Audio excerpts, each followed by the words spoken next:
In this short video, I do want to set the stage a little bit for you about what I mean when I refer to the writing process and what is often labeled the writing process.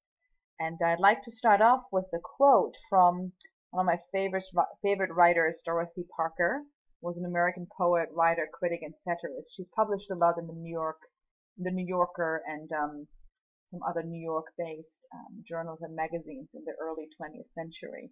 Quite a prolific writer, but she said, "I hate to write, but I love to have written." So I always feel like when I'm writing, in the process of writing, I find it very laborious and very difficult. It's challenging. It takes a long time. I have to do it a lot to get something decent out of it.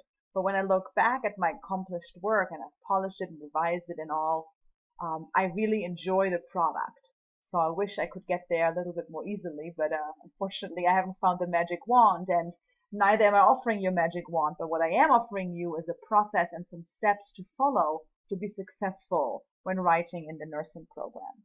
So the question I often get from students who are studying in healthcare professions and healthcare fields is, why should I write? I mean, I'm working with patients. I'm not really a research writer. Well, first of all, you'll never know what where career will lead you. So you might become a research writer, not even thinking about it right now. But more importantly, I think there are some real benefits for healthcare professionals to engage in writing, both in research and academic writing, as well as in reflective writing. So I want to share a quote with you from Dr. Anna B. Reisman, who's the director of the Yale Internal Medicine Residency Writers Workshop.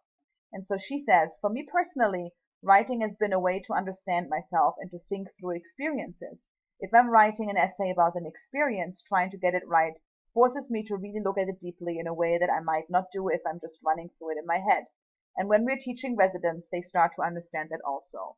So her quote probably refers more to what I would call reflective writing, based on experiences that people will have working in the healthcare field. But I think it also applies to research writing, because when you engage with research articles and the content presented in evidence-based practice in a way that forces you to really think deeply about it and to analyze minuscule aspects of an article, of an argument, it will force you to really dig deep into that subject material, and it really enhances learning. So I cannot emphasize enough how important writing is, not just a reflective personal writing for one's own practice in healthcare, but also in terms of academic and research writing for, not one's own practice, but also for the knowledge building, the massive knowledge building that you will have to do in nursing school and throughout your career. And I want to share with you a little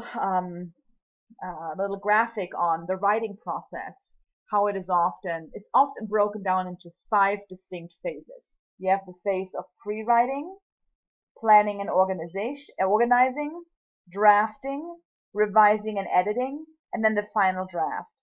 And to be very honest with you, these two here, drafting and revising and editing, you will probably have to do several times. Write a draft, revise and edit. Write a draft, revise and edit. Write a draft, revise and edit. On and on and on. And the longer your papers are, the more you probably have to engage in this particular process. So just because you've drafted one thing, revised and edited, doesn't necessarily mean you're in the final draft.